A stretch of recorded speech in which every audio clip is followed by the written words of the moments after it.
शान्ताकारं भुजगशयनं पद्मनाभं सुरेशं विश्वाधारं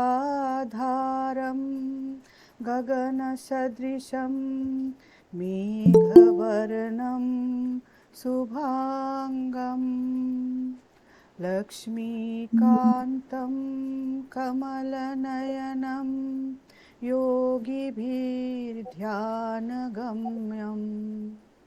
वन्दे विष्णुं भवभयहरं सर्वलोकैकनाथम्।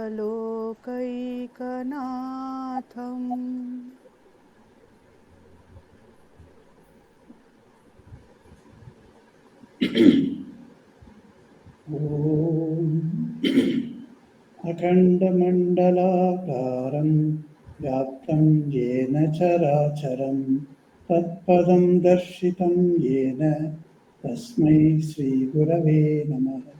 हरिः ओम्। ॐ नमो भगवते रामकृष्णाय।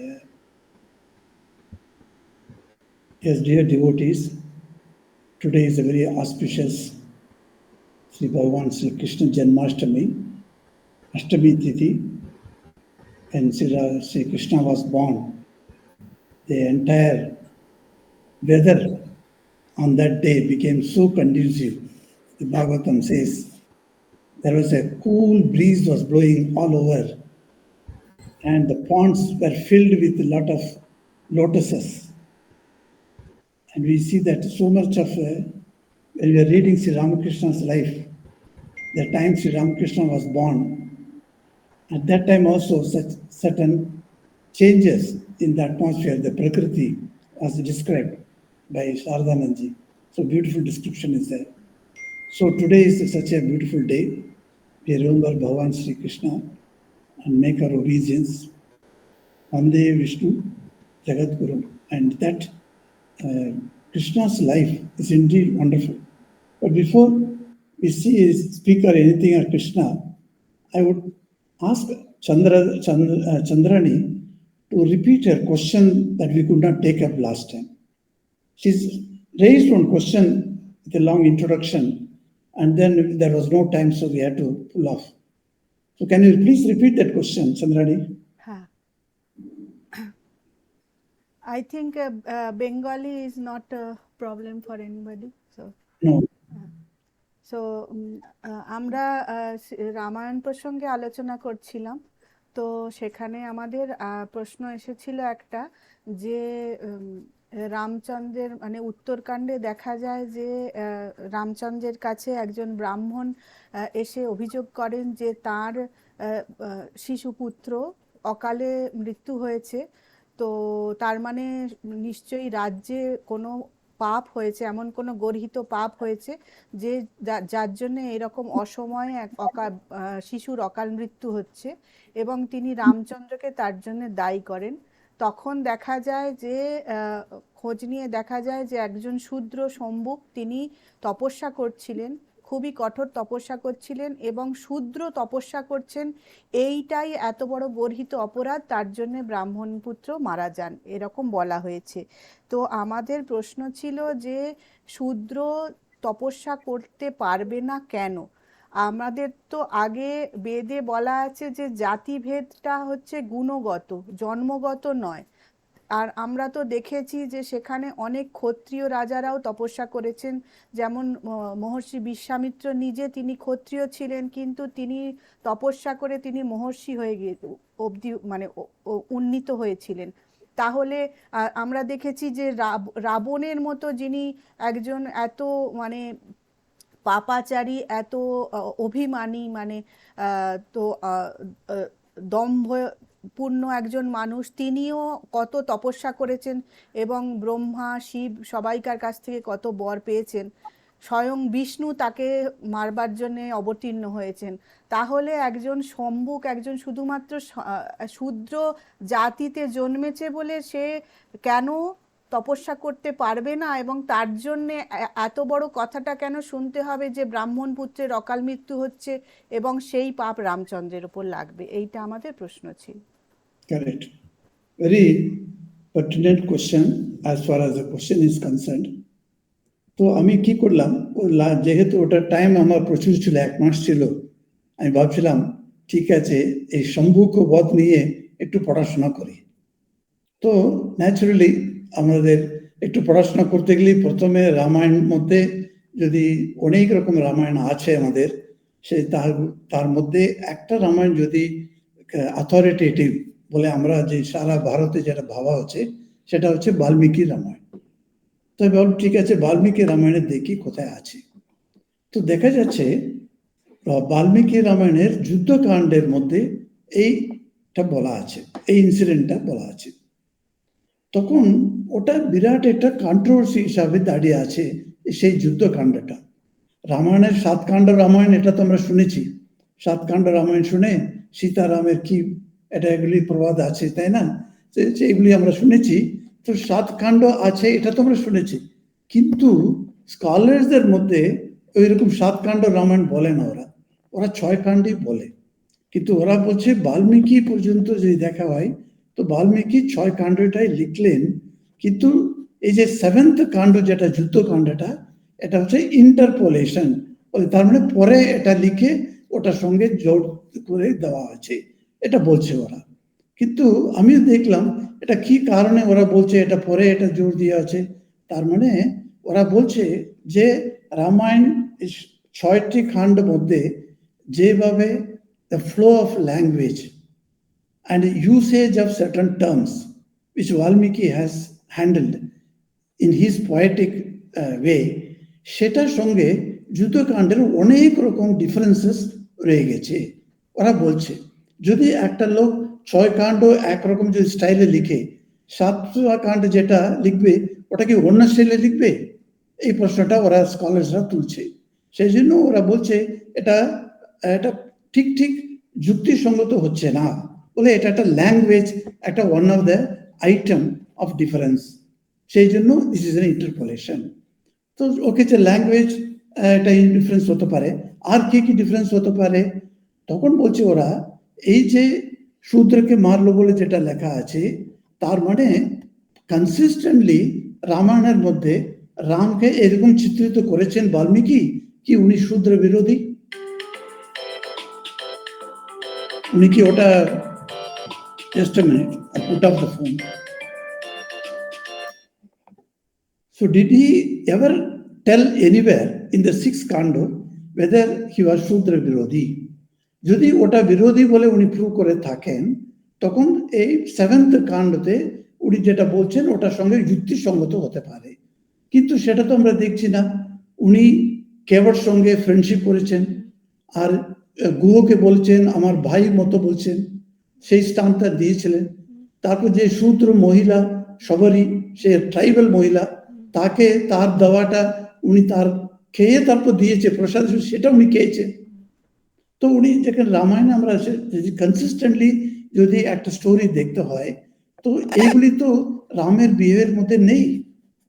তারপর শুধু মানুষ নয়, জটাই মতো পাখিকে উনি মোক্ষলাভ দিয়েছেন। কিভাবে দিয়েছেন? তার পিতার তুল্য বলে ভেবে তাকে শ্রাদ্ধ করেছেন।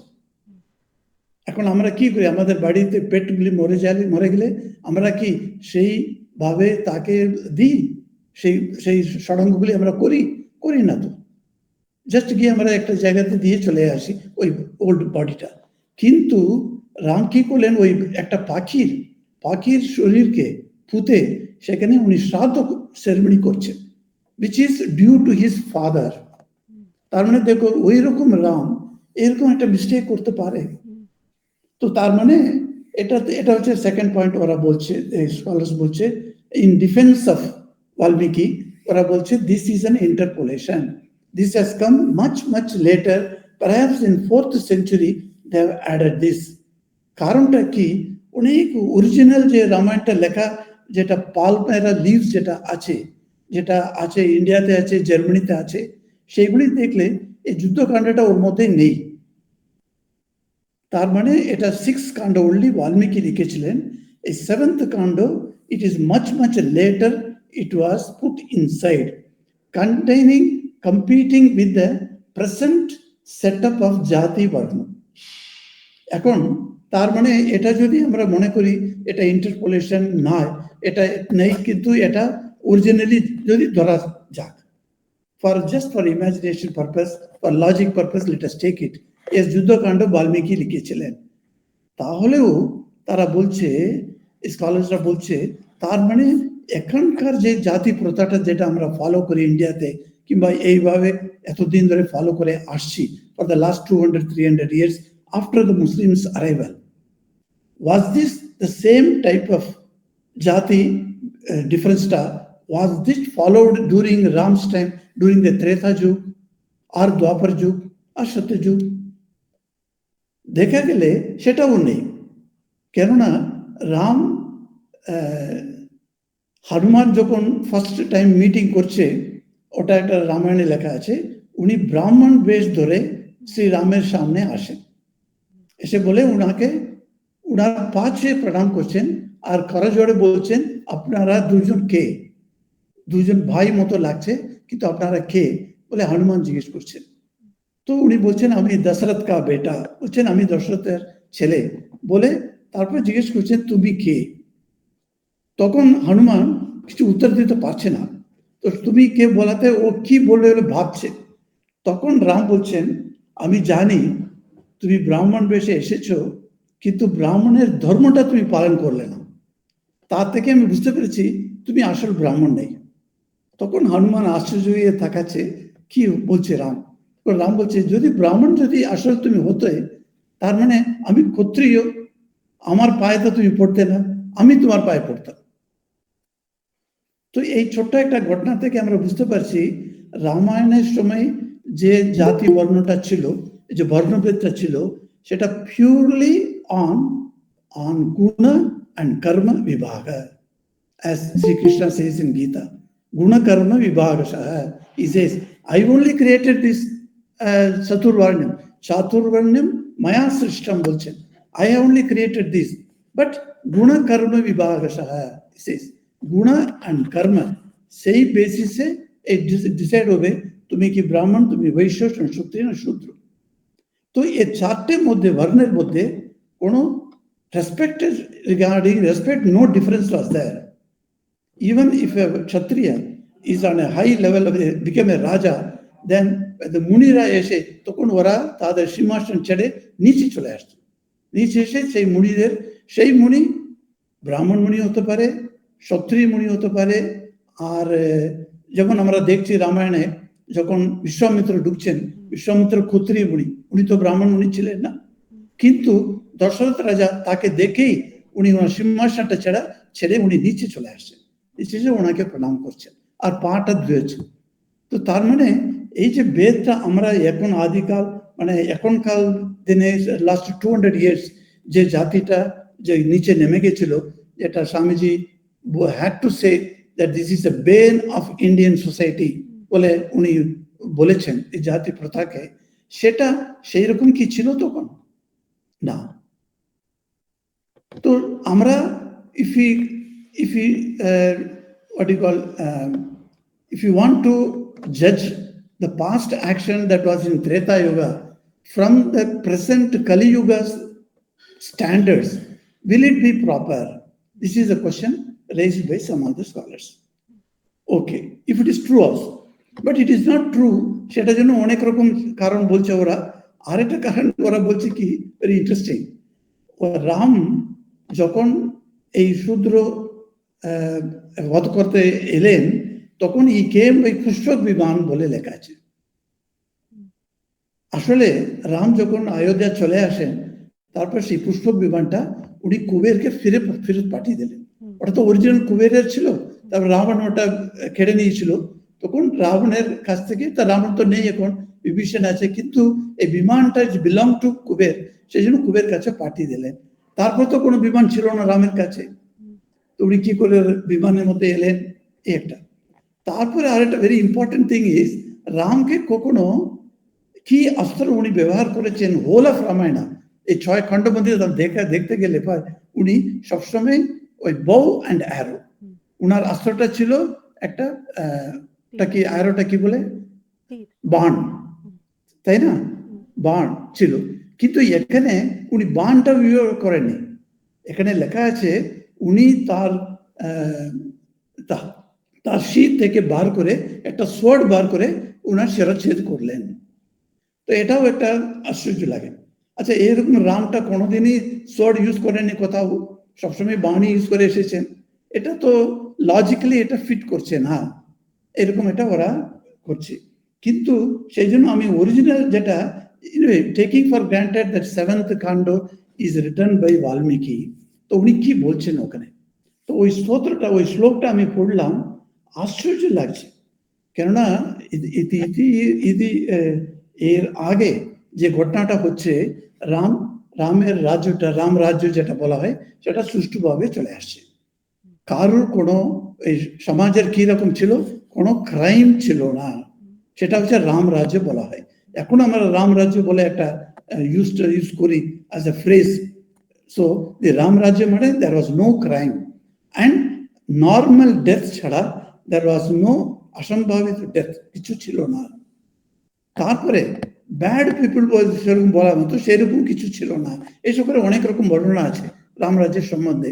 সেখানে হঠাৎ একটি ব্রাহ্মণ এসে তার 14 বয়স পুত্রকে নিয়ে এসে বলছে, দেখো আমার পুত্রটা মারা গেছে, তো কি হবে? তখন রাম বলছেন, এরকম তো ঘটনা এটা হয়তো পারে না, তো কি করে মরলো? না, ও বসেছিল তুমি করে মরে গেল, এরকম কি করে মরে যাবে? তখন রাম জিজ্ঞেস করছে মন্ত্রীদের, তো তারা বলছে ঠিক আছে, নারদ আসছেন, নারদকে জিজ্ঞেস করা হোক। তো নারদকে জিজ্ঞেস করতে বলছেন, নারদ একটা বলছেন, দেখো তোমার রাজ্যে সবকিছু ভালো হচ্ছে বলে তুমি ভাবছো, তা তো নেই। একটি লোক, সেই লোকটি উগ্র তপস্যা করছে। সেই তপস্যাটা কেন করছে বলে আশ্চর্য হবে, আগের জন্মে সে একজন অসুর ছিল, সে শিবলোকে গিয়েছিল, শিবকে প্রাপ্ত করলো তার তপস্যা দ্বারা। শিবের কাছে গিয়ে বলছে, আমি তোমার পার্বতীকে পানি গ্রহণ করতে চাই বলে ও বলেছে। এটা তো সম্ভব নেই, পার্বতী হচ্ছে জগতের মাতা, তাকে কি করে ও স্ত্রী হতে পেতে পারে? সেটা তো হবে না। সেই জন্য সেই তারপরেও মারা গেল ওখানে। তো চলে এসে ও শম্ভুকু নামে এখানে জন্মেছে, রাম রাজ্যের মধ্যে জন্মেছে। কিন্তু তপস্যার উগ্র তপস্যা করার তার একটা কারণ ছিল। সেই কারণটা হচ্ছে, আমি এই সশরীর আমি যাব দেবলোকে, দেবলোকে গিয়ে শিবের সঙ্গে যুদ্ধ করে আমি পার্বতীকে প্রাপ্ত করব। এখন এইরকম একটা উদ্দেশ্য, এটা কোনো মতেই এটা ওকে করা যাবে না। যে কোনো রাজা তার কাছে এই কেসটা এলে উনি ওকে করবেন না, কিন্তু এটাই হয়েছিল ওখানে। তো নারদ বলছেন তাকে, তুমি গিয়ে এইরকম উগ্রভাব নিয়ে যে তপস্যা করছে, সে তপস্যা করলে উপায় নেই, gods have to come down. ব্রহ্মাকে নিয়ে যদি তপস্যা করা হয়, Brahma has to melt down and has to come down and fulfil his desires. There is no other way. তপস্যা হচ্ছে সেই রকম একটা বিরাট একটা weapon in the hands of human beings. Say whatever tapasya you do, and with the purpose, the purpose will be served. So whether it is good or bad, now a king has to see only the good side of the society. He cannot go for the bad, he cannot encourage such type of tapasya. So Narad বলছেন এরকম উগ্র তপস্যা করছে, তার ইন্টেনশনটা। তখন রাম জিজ্ঞেস করছে, আচ্ছা ওই বনে তো অনেক লোক তপস্যা করবে, আমি কি করে বুঝবো সেই লোকটিকে? তখন রামকে উনি বুঝাচ্ছেন, যে লোকটি উগ্র তপস্যা করছে, সেই উগ্র তপস্যার আবার বহু রকম আছে। একরকম হচ্ছে গাছের যে ব্রাঞ্চ যেটা আছে, তার উপরে পাটা ঝুলিয়ে তারপর মাথাটা নিচে থাকবে, আর নিচে একটা আগুনটা জ্বলবে, এখন সেটা এরকম ঝুলতে হবে, একটা গাছের শাখা থেকে ঝুলতে হবে, এরকম ঝুলে গিয়ে এরকম তপস্যা করছে। সেটা একটা identification for that man. Second identification, he is a Shudra. এটা হচ্ছে, এখন আজকাল আমরা যদি ক্রিমিনোলজি যদি দেখি, কিভাবে ক্রাইম যারা করে তাকে ধরে, যদি বলে একজন আমি দেখলাম স্কুটার যেতে যেতে একজনের উপরে মেরে দিল সেই স্কুটারতে যে যিনি বসেছিলেন তিনি লাল শার্ট পরেছিলেন বলে একটা উদাহরণ দেন উনি, তখন পুলিশরা কি করবে? yellow shirt, white shirt, green shirt, they will simply remove that from their purview. It's not necessary for them to see. Because Saki ache, lal shirt pore ke ache, etai to dekhbe. সেই হিসাবে identify করা হলো সে শূদ্র বলে। সেই জন্য এখানে বলা যাচ্ছে, C how Ram is asking this, Ram যখন জিজ্ঞেস করছে তাকে, হে তুমি, আমি দেখছি তুমি উগ্র তপস্যা করছো, তোমাকে দেখে আমার খুব ভালো লাগছে তুমি তপস্যা করার, কিন্তু তোমার তপস্যার করার কারণটা কি? এই তপস্যার করার কারণটা কি? এই তপস্যার জন্য তুমি কি লাভ করতে চাও? তারপরে জিজ্ঞেস করছে তুমি কে। এখন তুমি কে সেই দিনে জিজ্ঞেস করাটা আজকালও আমরাও জিজ্ঞেস করছি, তাই না? আমরা সোসাইটিতে একটা স্ট্রেঞ্জ প্লেস, একটা পার্টিতে গিয়েছো তুমি, আরেকজন এসেছে, তিনি হয়তো তোমার সঙ্গে কথা না বলে একটু ইতস্তত করছেন, তখন তুমি জানতে চাও উনি কে, তাই না? তো কে এটা, তুমি কে এটা জিজ্ঞেস করা তো কোনো ক্ষতি নেই। তো সেইভাবে রাম জিজ্ঞেস তুমি কে। In his mind, he wanted to identify what Narada has said. So সেই লোকটি বলছে, ও শ্রী রামা, I was born in Shudra Yoni. Shudra Yonam Prasuto Asmi. বলছে প্রসূতা means ডেলিভারি, ডেলিভারিকে প্রসূতি বিভাগ বলে হসপিটালে লেখা থাকবে, তোমরা জানো প্রসূতি মানে সেটা। তো ও বলছে I was born in a Shudra Yoni. Then he says, Shambhukam Nama. My name is Shambhuka. So name and his Varna, both are clearly identified now by Sri Ram. Then he says, Devatvam Prarthayet. He says, I am seeking Devatvam. And how do you want to do? Hey Rama, Sashariro Mahayashaha. He says, with the great Mahayash, Yash means glory, with a great glory, with this body, I want to go to Devatva and occupy the Devatas. Now, Devatva Loka, Devatvam cannot be obtained with the Manushya Sharira. You have to have a Deva Sharira for that. So, with the Manushya Sharira, how can you go? Now, and he says, Devaloka Jigishaya. I am searching for Devalokam, for that only I am doing, he says, that's why Tapa Ugram Samastitam. Says, I am doing this Ugra Tapasya for that purpose. Now, after hearing that, now what is the effect of Sri Rama? Sri Rama says, listening to those words of Shudra, he says, Sri Rama did not speak anything. He drew the sword from the sheath. Where did he get the sword? He should have got an arrow and bow, but he has got a sword. He drew from the sheath and cut off the head of Shambhuka. After that, the gods commended his act and showered divine flowers. Now, what has happened is that the intention of tapasya was wrong, definitely, and the Shambhuka was intending to reach Devaloka with the Manushya Sharir. That was also wrong. So, what Ram did in Adhyatma Ramayana, not in Adhyatma, in Ananda Ramayana, the story is repeated like this. After telling that Shudra was killed, then that Shudra Yoni, that Shambhuka's spiritual body, that is his not his physical body, because that is cut into two pieces. His light body emerged from that, and it was allowed to go to Devaloka. So Rama actually helped him by cutting down the body, because with the body he cannot ascend to the Devaloka. That I found for my personal study, I came to the information that if you don't want to historically, first class I told you last month, I told you the Ramayana, Mahabharata, the stories of Puranas can be read in two attitudes. With one attitude, that it is all historical, or you can go with a spiritual attitude, with devotional attitude, or you can mix also these two. Some places you can accept history, some places you will accept the spiritual purport.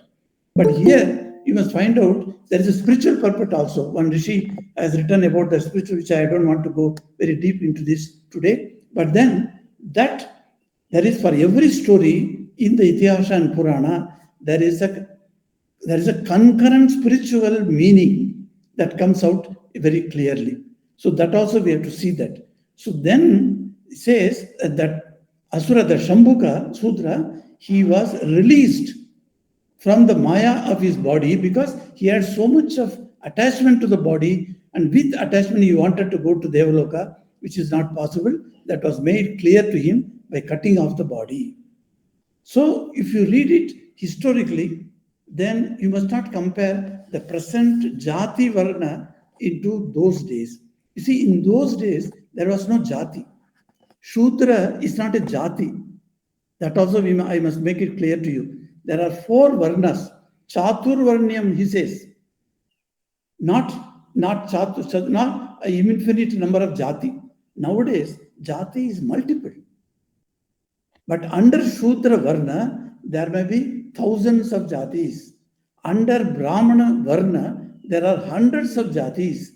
Under, like the Kshatriya, there are, a few days before, not 2 days before, one lady came from Singapore and her daughter only 7th class. She asked, Maharaj, we are, the title she told, what do we belong to? As per the Varna type. I said, this comes under Varna Kshatriya, I said. So the Kshatriya Varna is one thing. Under that, there are hundreds of divisions are there as Jati. So this Jati and Varna should not be confused as one. They are different. This Jati Dharma which has been, we are following after the Muslim invasion, that is what has brought downfall of India.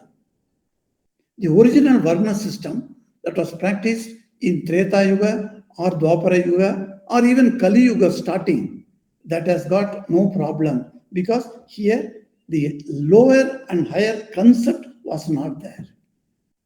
Only when it takes the form of Jati, the higher and lower concepts come into that. In Varna system, there is no lower and higher. All the 4 Varnas are treated equally by the society. They had equal. Otherwise, how do you say that Sri Ram bows down to Mother Shabari? It is not possible. So the equality was there. So that's why there are many instances we find how the Vaishya comes before the Rishi, and Rishi and Vaishya both together come and then they meet. You find in Devi Mahatmya. One Vaishya is driven out from his house, he lost all his property, etc., wealth, and then he was wandering here and there. Then he meets Medha Rishi. How did Medha Rishi treat him? Not as a lower caste man.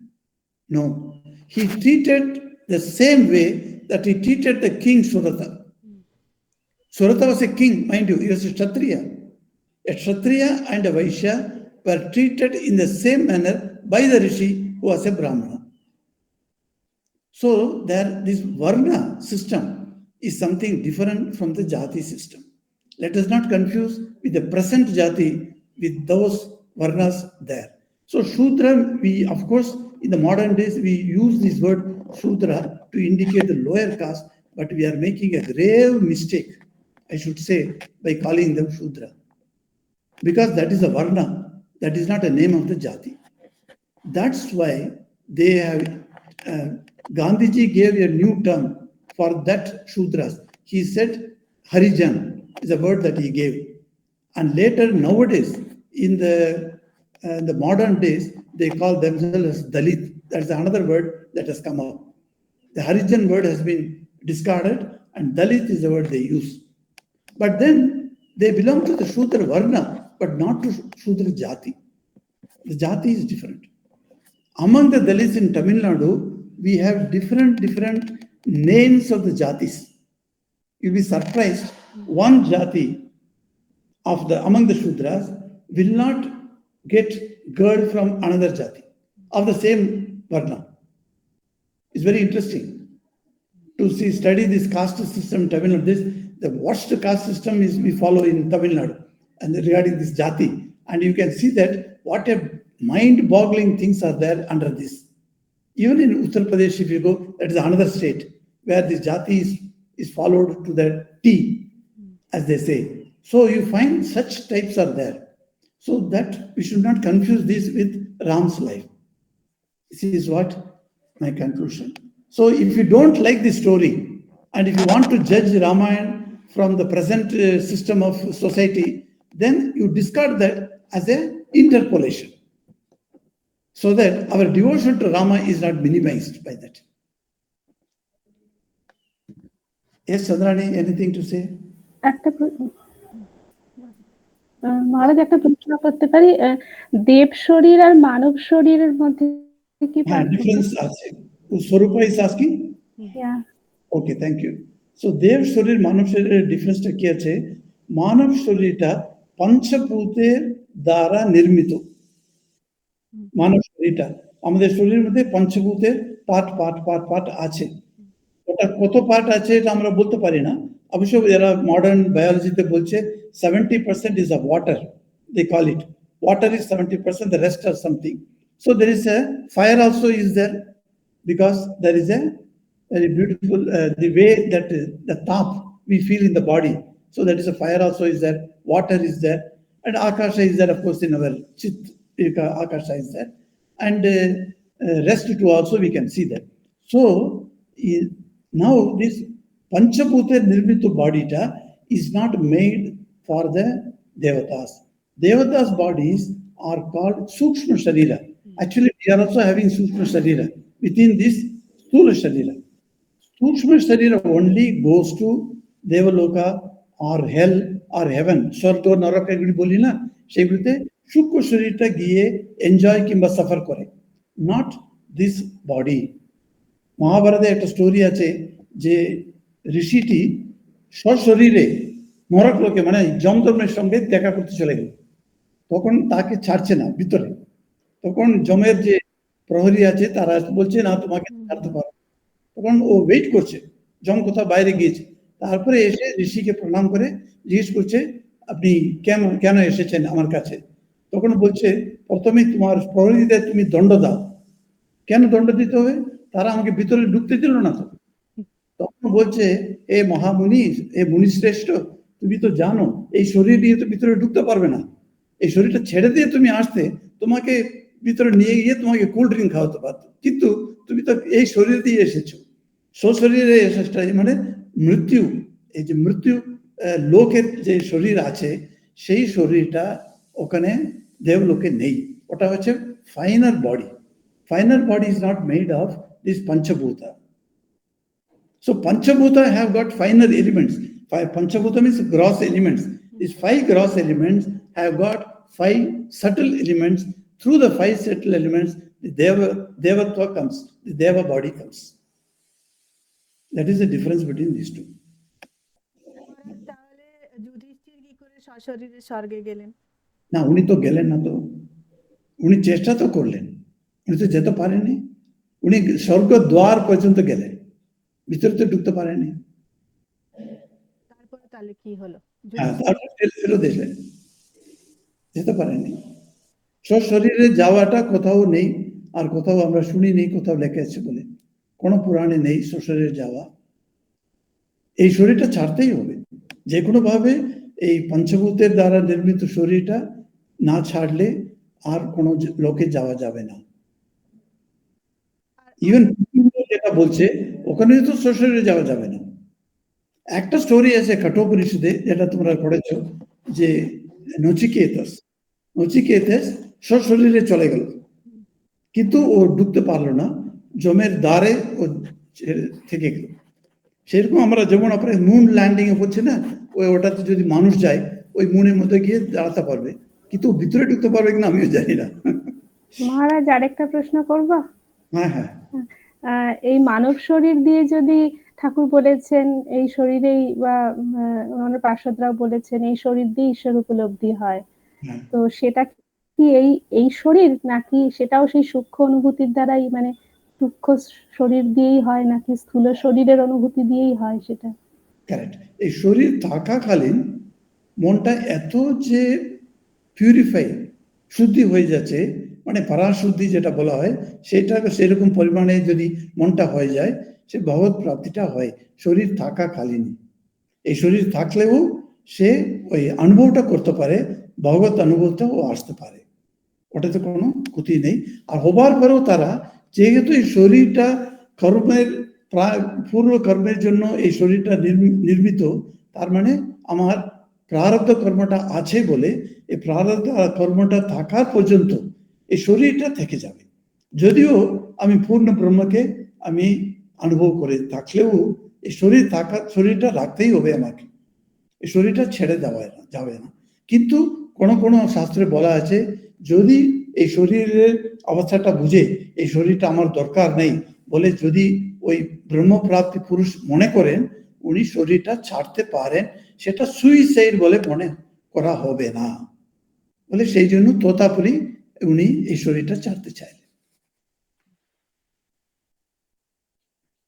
মহারাজ আনন্দ রামায়ণ কে লিখেছেন? হ্যাঁ, আনন্দ রামায়ণ একটা, ওটা as a বুক কে লিখেছে, ওটা তো বাল্মীকি লিখেছে বলে ওরা বলছে আর কি।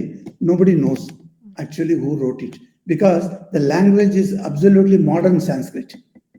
If you read Ananda Ramayana, every word you can easily understand. Very simple Sanskrit, so it cannot be not in the style of Valmiki, but still, when suppose I write a book and I am a disciple of Swami Brahmananda and I say it is a Brahmananda Krito, bole ami jodi ekta gan jodi likhe di, so people will believe that, you see. Like that, many scholars in India have started doing their gurus name and then they published books. Like that you find Shankaracharya Stotra, iti Shankaracharya Virachito, bole last likhbe, kon Shankaracharya jana nei, এটা কি আদি শঙ্করাচার্য না পরবর্তী সময় এই যে চারটে মঠ আছে শঙ্কর মঠ, সেখানে যে আদি যিনি ছিলেন তিনিও তাকে তো শঙ্করাচার্য বলা হয়। আমরা কি বলি, কাঞ্চি শঙ্করাচার্য, পুরী শঙ্করাচার্য, তারপর শৃঙ্গেরি শঙ্করাচার্য বলি। তো উনি লিখে দিলেন শৃঙ্গেরি শঙ্করাচার্য, এখন যিনি আছেন উনি লিখে থাকেন, নামটা না দেন আমরা তো বুঝতে পারবো না।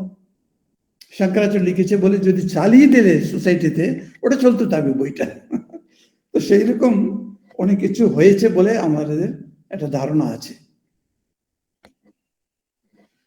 না মহারাজ, মানে খুব ভালো লাগলো শম্ভুকের গল্পটা, এবং আপনি যে অ্যাঙ্গেল থেকে বললেন সেই অ্যাঙ্গেল থেকে মনে হয় যে রামচন্দ্র মানে কোথাও কোনো ইয়ে করেননি, মানে যদি, কারণ রাজা হিসেবে যিনি একটা ওই রকম একটা অসৎ উদ্দেশ্যে তপস্যা করছেন, সুতরাং তাকে যদি শাস্তি দিয়ে থাকেন, সেটা যেভাবেই হোক, তরোয়াল দিয়েই হোক বা বান দিয়েই হোক, তার সেটা যথেষ্ট জাস্টিফাইড আমার মনে হয়েছে।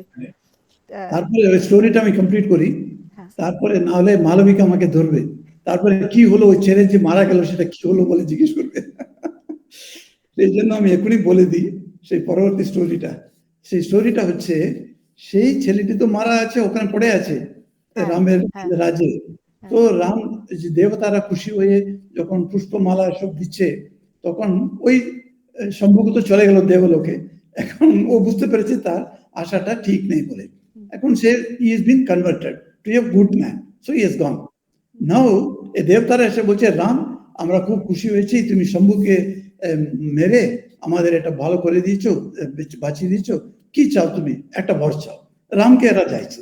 তো রাম বলছে, আমার দেশে একটি ছেলে মারা গেছে, তাকে তোমরা প্রাণ দিয়ে ওটা বাঁচাও। তখন ওরা অনুগ্রহ করে তাকে আশীর্বাদ করে ওই ছেলেটি জেগে যায়।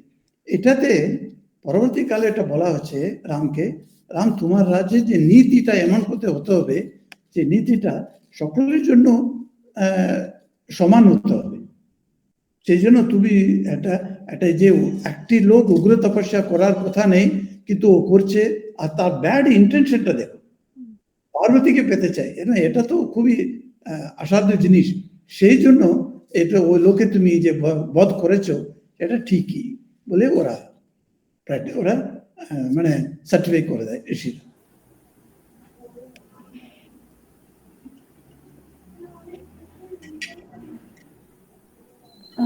তো মহারাজ আলটিমেটলি তো শম্ভুক যেটা চেয়েছিল দেবলোকে যেতে, সেটাই হলো, মানে রাম তাকে মুক্তি দিলেন, হলো না তো, শাশুড়িতে হলো না। সেকেন্ড, তার যে ইচ্ছাটা ছিল পার্বতীকে পাওয়া, সেটা ছেড়ে দিয়েছে।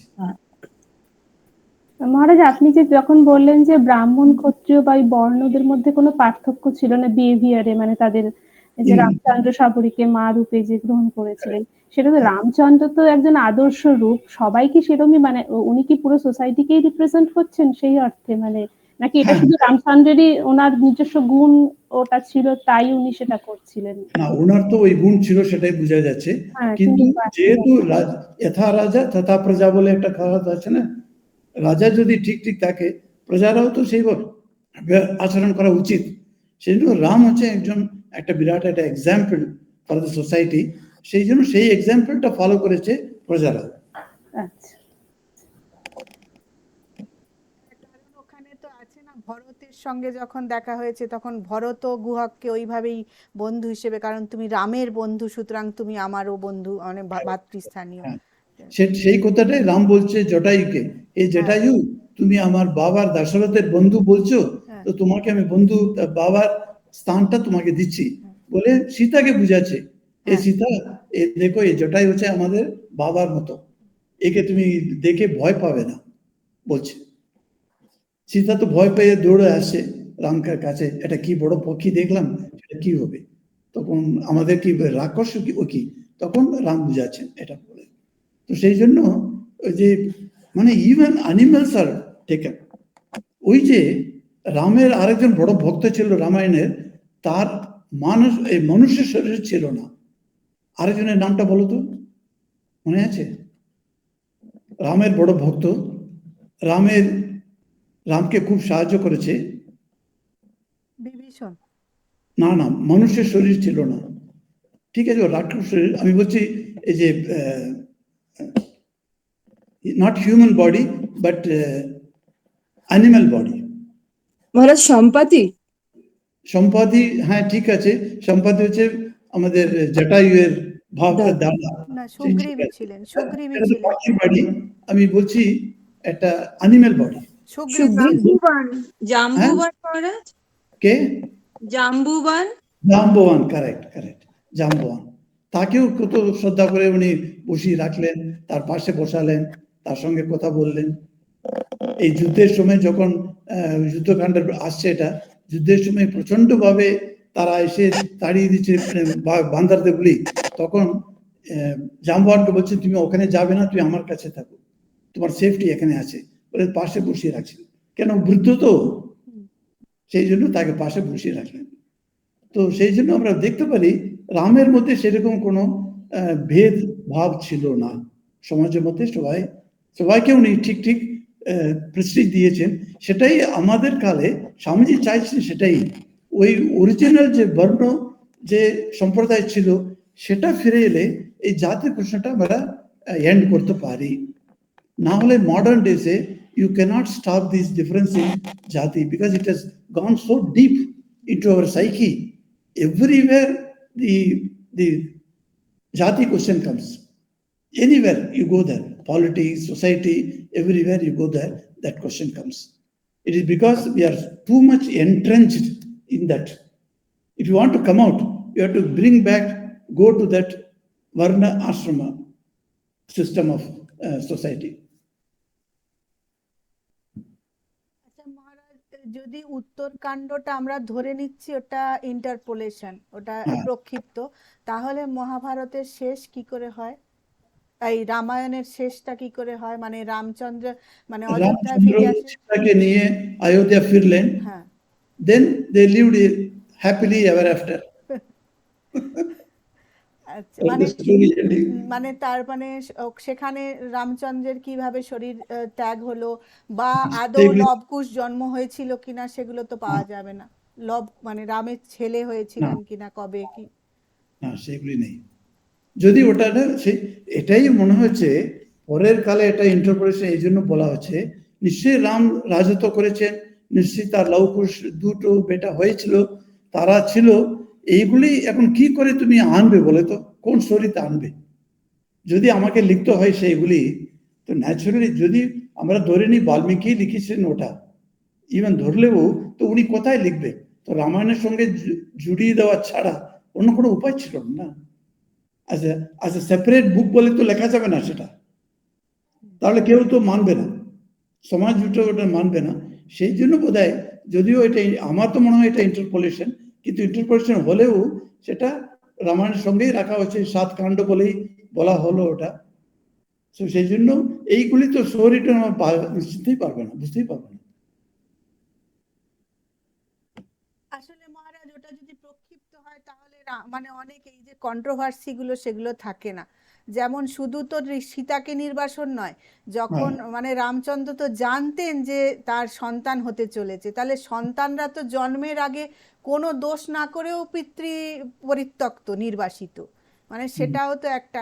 কিন্তু আমার সেটা একটা জায়গায় আমার মনে হয়েছে যে সেইটাই মানে বাল্মীকির তপোবনে পাঠানোর সেটাও একটা যুক্তি হতে পারে যে রামচন্দ্র হয়তো জানতেন যে বাল্মীকির তপোবনে ছেলেরা খুব ভালোভাবেই মানুষ হবে, মানে বাল্মীকি মুনির আন্ডারে, কাজেই সেখানে তাদের আপব্রিঙ্গিংয়ে কোনো প্রবলেম হবে না, বা তার মতো শিক্ষা আর কেউ সেই সময় হয়তো দিতে পারবেন না, সবচেয়ে বড় ঋষির কাছে তারা শিক্ষা লাভ করবে।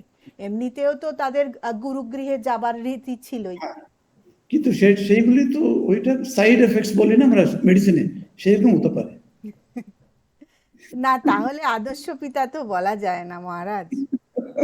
জন্মাবার আগে যদি সন্তানকে ত্যাগ করে তাহলে কি সে আদর্শ পিতা হতে পারে? তিনি তো মর্যাদা পুরুষোত্তম। তো তুমি খুব একটা মানে এটা কি বলবো, made up a reason for Ram's, মানে সীতা নির্বাসনের জন্য এই কারণ হতে পারে বলে, সেটাই বলছি। এটা সাইড এফেক্ট, ভালো সাইড এফেক্ট মনে করছি আমিও। আর আরেকটা জিনিস আছে মহারাজ, যেটা আমি বলেছেন যে মানে হ্যাঁ, ওখানে এইটাও তুমি কনসিডার করতে হবে, সীতার যখন এই পানিশমেন্টটা হলো, if you take it as a punishment, এই কর্মফল যে হতে পারে না, সীতার কর্মফল হতে পারে তো, being the queen of Shriram, that itself is এর কর্ম for which she had to suffer, and her 2 children who are not born yet, unborn, so they are to suffer with the mother, naturally they are with the mother. ওরা হয়তো যদি জন্মে থাকে আগে থেকে, তখন হয়তো ওরা যেত না, ওরা রামের সঙ্গে থাকতেও পারতো।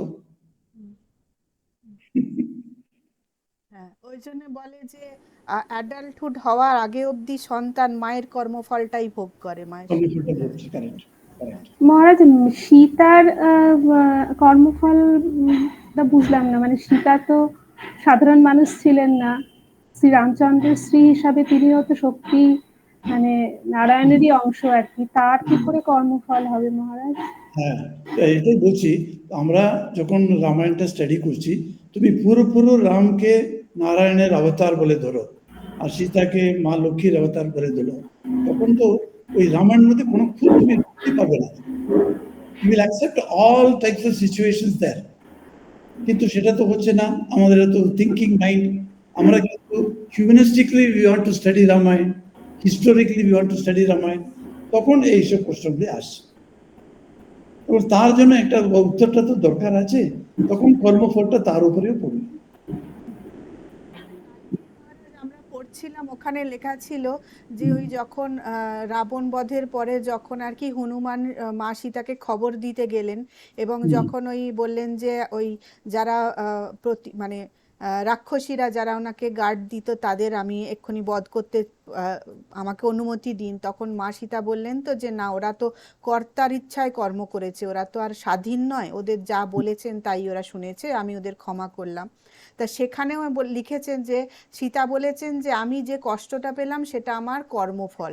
তো আমাদের সেইটাই মনে হয়েছিল যে অবতার তো আমাদের মতো কর্মবন্ধনে আবদ্ধ নয়, তাহলে কিন্তু তারপরে সেটাও মহারাজ একটা নিজে খাড়া করেছি যুক্তি, যে ওই যে যখন রামচন্দ্র বলেছিলেন যে মায়া মানে সোনার হরিণ হতে পারে না, তুমি ভুল করছো, কিন্তু তবু সীতা জেদ ধরেছিলেন যে না, আমার ওই সোনার হরিণটাই চাই। এবং তারপর যখন লক্ষ্মণ বললেন যে রামের কিচ্ছু হতে পারে না, রাম আমায় বলে গেছে আমি যাব না তোমাকে ছেড়ে, একা ছেড়ে, কিন্তু সীতা বললেন যে না, তোমাকে তুমি মানে অনেক খারাপ খারাপ কথাও বলেছেন।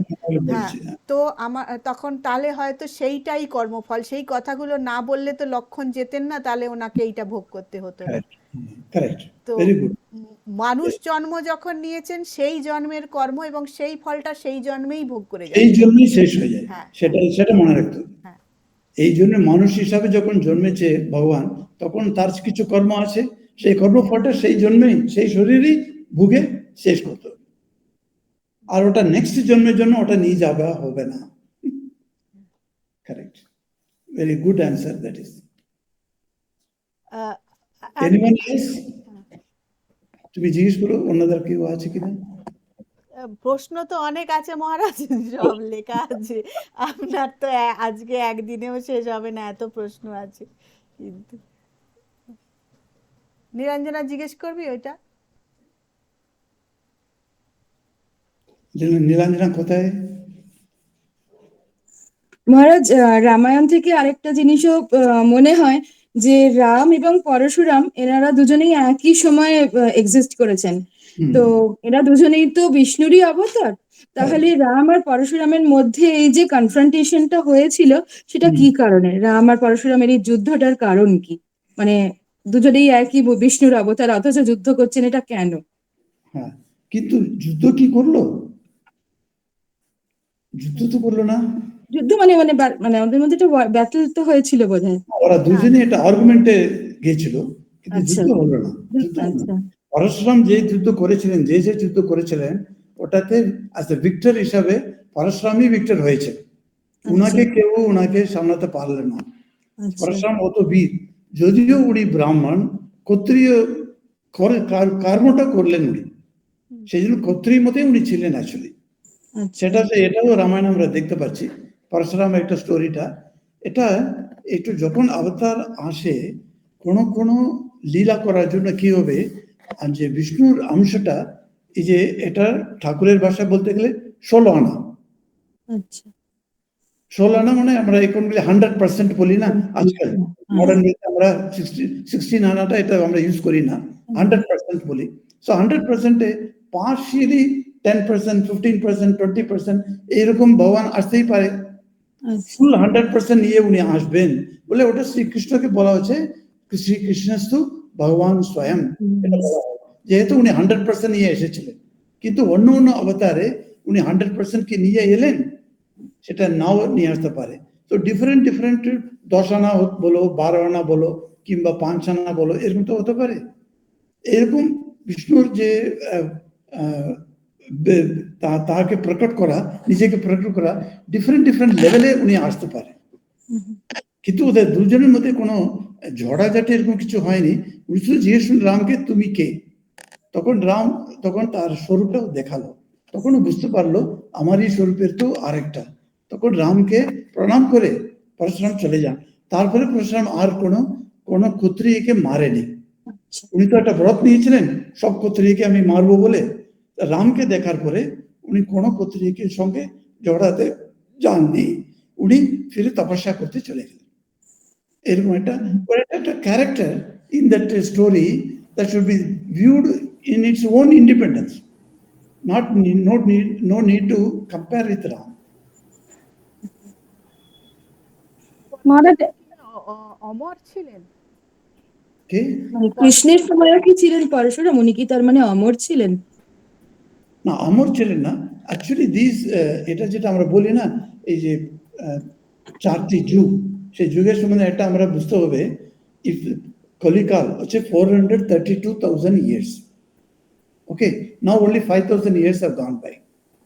This 432,000 years পরে সত্যযুগটা আসছে। এই সত্যযুগ আর কলিযুগের শেষ, সত্যযুগের আরম্ভ। This doesn't come like that. Today it is over, tomorrow Satyajug. Not like that. There have been 35,000 years of interlocation is there. তার মানে 35,000 years of Satyajug, 35,000 years of Kalijug, they mix together. যেমন সন্ধ্যাটা, রাত আর সন্ধ্যা কি করে আসে, যেমন দিনের বেলা আর রাত কিভাবে আসে, সন্ধ্যা বলে একটা মুহূর্ত আছে, তো সেই মুহূর্ত এরকম সন্ধ্যাকাল বলে যে যুগের মধ্যেও আছে। তো ওই রকম একটা সময় উনি ছিলেন। সে দুটো যুগেই বলা যেতে পারে, পরশুরাম ওখানে ছিলেন, এখানে ছিলেন। ওইরকম হনুমানকেও বলা হয় ত্রেতায় উনি ছিলেন, আবার হনুমান চিরঞ্জীবীর মধ্যে একজন, সেই জন্য উনি 4টে কালে উনি আছেন, সেটাও একটা কথা। মহারাজ, একই যুগে দুজন অবতার একই সঙ্গে অবস্থান করছেন, এটি কোনো বিশেষ কারণ বোঝায়? কারণ ছিল, হ্যাঁ কারণে ছিল নিশ্চয়ই। পরশুরামের যে আশাটাও একটা কারণ ছিল। তার রামের আগে রামের মতো একজন ক্ষত্রিয় রাজা কিভাবে থাকতে হবে সেটা এই ক্ষত্রিয়রা বলে গেছিল। তাদেরকে ঠিক করার জন্যই, তাদেরকে এমনি বললে তো হবে না, এমনি ভালো সদুপদেশ দিলে তো হবে না, তাদেরকে বল দেখাতে হবে, সেই জন্য পরশুরামের আশাটা। মানে রামচন্দ্র থাকা অবস্থাতে ওনার আসার কারণ কি সেটাই, যতক্ষণ না পর্যন্ত একজন ভালো ক্ষত্রিয় রাজা আসছেন ততক্ষণ? উদাহরণ হিসাবে যদি আসতে না পারেন, আর তারপর 10,000 years রাম রাজ্যটা চললো। 10,000 years he was an example for the other kshatriyas.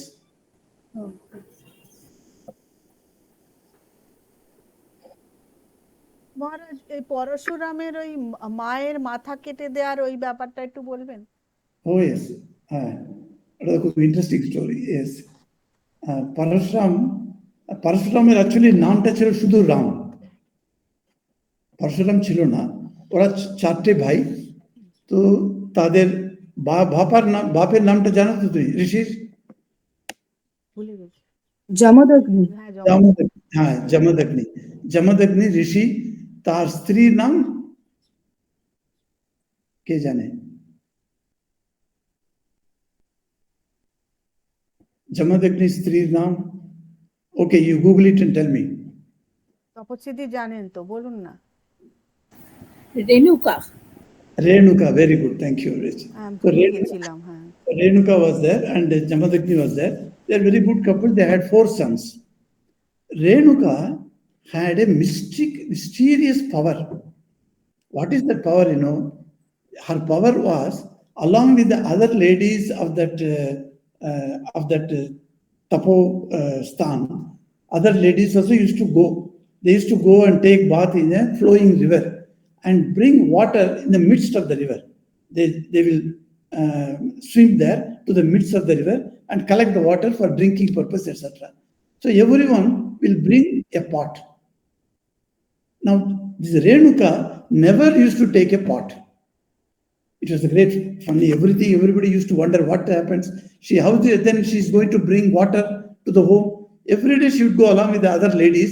Every lady has got a pot, but in Renuka's hand there is no pot. What she would do after going there, she would take that the sand of that side, the river side, and she would make a pot by her hand, and that would be a fixed pot. In that she would bring water. So every day she gets a new pot. And all of them accepted her power, this mysterious power, for one particular reason. The reason they say is she was 100% faithful to Rishi Jamadagni. That means she was Pativrata, one of the great Pativratas. The Renuka comes. She was so much of Pativrata that her wish is enough to make anything happen. That's why in Tamil we have got a Tirukural that sage Thiruvalluvar says that if a Pativrata stands out under the sky and she says, "Let there be rain today," and there will be rains, he says. The power of the Pativrata is like that. We have got many stories of Pativratas who stopped the rise of the sun. That also story is there. She came and stopped because she was so much devoted to her husband.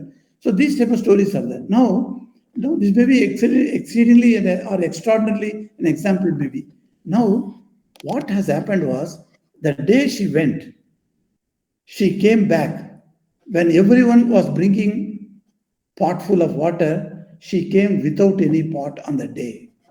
That Jamadagni Muni, who was standing outside, he watched. Then he was disturbed in his mind. What has happened to my wife? Why she could not make a pot today? Then she sat in meditation, and in meditation she saw a scenery. That flashback it comes. How it comes? He saw that everybody has gone there. They're taking bath. After taking bath, each lady is bringing the water in that pot. She was trying to make a pot, but the pot was not settling. Every day it settles, but on that day it did not settle. So he was wondering. And when she came back, he asked her, Renuka, why the pot did not settle in your hand? She kept her face down. And then she says, and after persuading her to speak, she said, I'm very sorry, please excuse me. On the sky, when I was taking bath, the two Devakumaras, they are called, do you know that once you wrote a question also for them? Ashwini Kumar. Ashwini Kumar. Ashwini Kumaras, they are twins. The twin Devakumaras were flying through the sky. I saw them. I was simply charmed by their youthful elegance and handsomeness. And after that, I could not make a pot. So, a Pativrata Stri, even to think mentally something, is that she loses the power. Now, this story, when he hears, the Jamadagni was very famous for, like Vishwamitra, is famous for his anger. So he got angry. His wife has betrayed him. So what he did, he called the first son, second son, third son. All of them, he told, one by one, go and take away the head of your mother. All the three sons refused. They said, oh, Dad, you are little, you have become mad because a mother's head, can any son take it off? And Matru Hatya is the biggest dosha. And then I have to suffer for that. No, I will not cut off. Like that, one by one son goes away, not listening to Jamadagni Rishi. And finally, the Ram was there, young fellow. He was only 7-8 years old. He was called.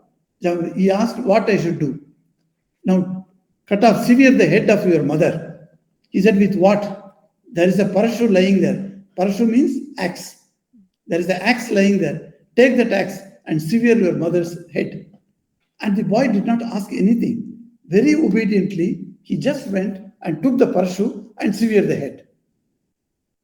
That's all. That body lying down, and it is cut into two pieces. The head separate and the body separate. Now, the Jamadagni was extremely happy. He embraced this boy and said, you see, without asking questions like your elder brothers, you implicitly obeyed me. So you request some reward. What boon you want, ask me. He said, give me back my mother. So by his power of tapasya, the mother came up. So she got connected and mother was saved. Now this story is told about Parashuram. And then he took that parashu in his hand and severed the head of his mother. Will Matru dosha not come to him? That is the question. In the law of karma discussion, we bring this. So the Matru dosha came to him in such a way, he could not leave the parashu from his hand. It stuck with his right hand. Wherever he is going, he has to go with the parashu. Parashu means axe. With that axe weapon, he is going everywhere. No, nothing. He could not eat also with his right hand. What a terrible thing. If right hand is not there, how many things he cannot do? And that's what happened to him. And he is holding that parashu everywhere he is moving. And then father said, well, I don't have any solution for this. You have to do tapasya. So Parashuram, now from that day he is called Parashuram. He goes to different places and does huge Ugra tapasya. And then he meets Brahma, Vishnu, Shiv. All the three have said no. Then where to go? Then he sees Mother Ganga and falls at her feet and said, Ganga Mate, you have to help me. Even Brahma, Vishnu, Shiv could not do a particular thing. This axe must go away from my hand. So she says, okay, because she's ready to help, She helped Bhishmas, Bhishmas, etc. Those stories also there. So she says, okay, I will help you, but on one condition, that every year, the day that I will remove this parashu from your hand should be worshipped, should be celebrated. He said, okay, I will also say for that. So you take this away. So he asked him to come to a particular spot, which is in Arunachal Pradesh now. Down below the the mountains, the river flows there. So there he goes and he puts his hand there, washes, and then the parashu becomes separate. So that spot is still there. If you go even today, you can go during January 15th, January 14th. At that time, there's a big mela there. So when people go there, they can see only in the spot water is red, no other place. Because he washed his bloodied hand there. So the blood is still coming there, they say. So that is a Parashuram story. So Parashuram, then he went to these kings. He had a problem with the kings. That's another story. Already 11 or 12 o'clock.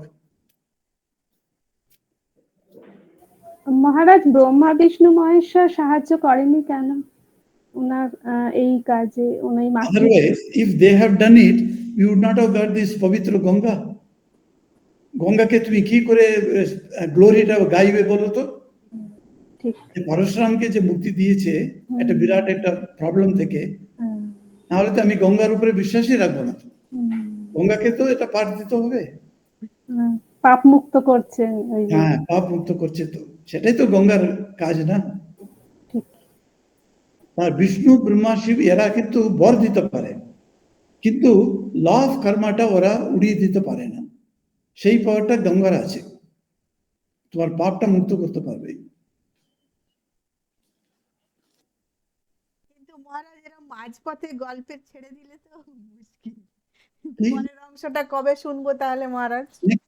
Next month বলবো। আচ্ছা, ওকে।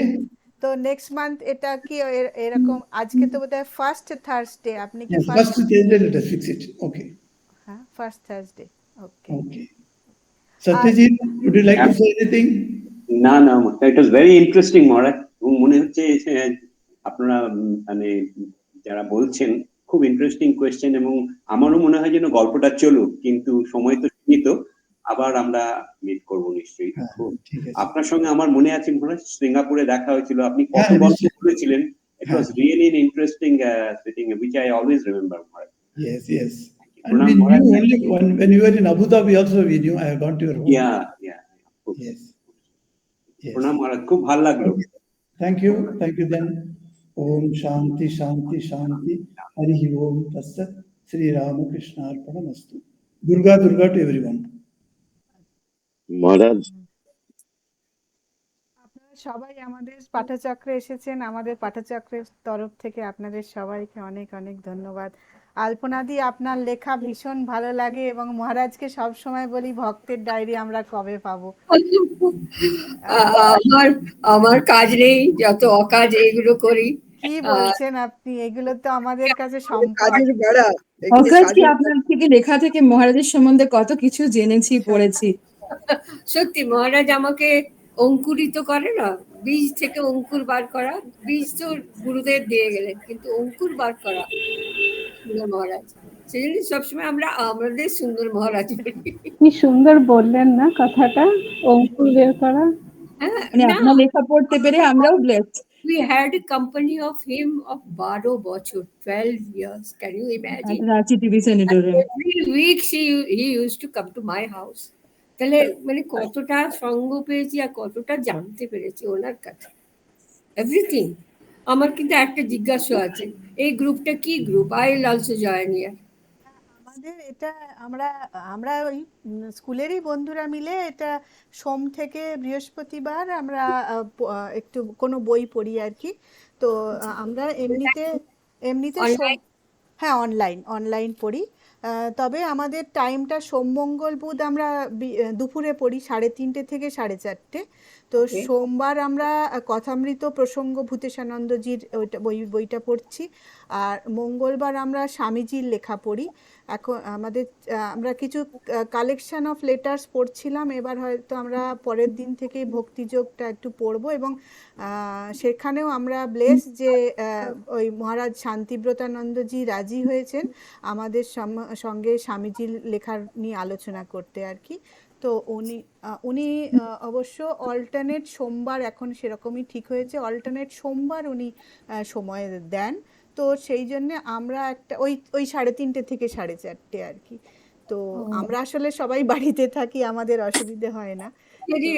আমার আবার class থাকে, ও আচ্ছা 3 দিন এখনো পড়াই। Thursday গীতার ক্লাস থাকে আমাদের হ্যাঁ 11:30 থেকে হ্যাঁ, 12:30। তো সেখানে আমি আপনি টিচার, হ্যাঁ আমি না না আপনি তো হ্যাঁ আপনি তো ইউনিভার্সিটিতে হ্যাঁ পড়াই। কেমিস্ট্রি আমি জানি হ্যাঁ ফ্রি টাইম দেখে আমি জয়েন করবো। হ্যাঁ, হ্যাঁ আহ, আমাদের আর বুধবার আমরা এতদিন ওই রামায়ণ পড়ছিলাম। হাউ টু জয়েন আমি তো কিছুই এই জানি এই না। যে লিংকটা আজকে পেয়েছেন এটা আমাদের ফিক্সড লিংক, এই ও লিংকে আপনি সবসময় জয়েন করতে পারেন। বাহ, খুব ভালো, এটা খুব ভালো। আমাদের একদম আপনি ফিক্সড যেদিন ফ্রি লিংক। থাকবেন সেদিন চলে আসবেন হ্যাঁ এই যেদিন লিংকে। হ্যাঁ হ্যাঁ আপনারা সবাই যারা ফ্রি থাকেন সোম থেকে বুধবার আমরা 3:30 থেকে 4:30 পড়ি, আর বৃহস্পতিবার আমরা এই টাইমটা অ্যাকচুয়ালি আমরা 11:30 থেকে 12:30 ওটা আমরা ওই স্বামী রঙ্গনাথানন্দজির ভগবদ গীতা ও তার বিশ্বজনীন বার্তা ওটা থেকে পড়ছি।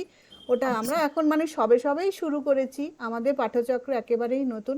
আমরা এখন দ্বিতীয় অধ্যায়ের 38 নম্বর শ্লোকে আছি আর কি, কাজেই ওটা থেকে কারুর একটা ফোন নাম্বার পেলে কিন্তু আমি হ্যাঁ ওই ফোন নাম্বার যেটা ওই নিচে আছে ওই ফ্লায়ারটা যদি আপনার কাছে থাকে আছে হ্যাঁ আছে। ওই নাম্বারটা আমার নাম্বার, আমার নাম হচ্ছে চন্দ্রানী আচ্ছা, বসু।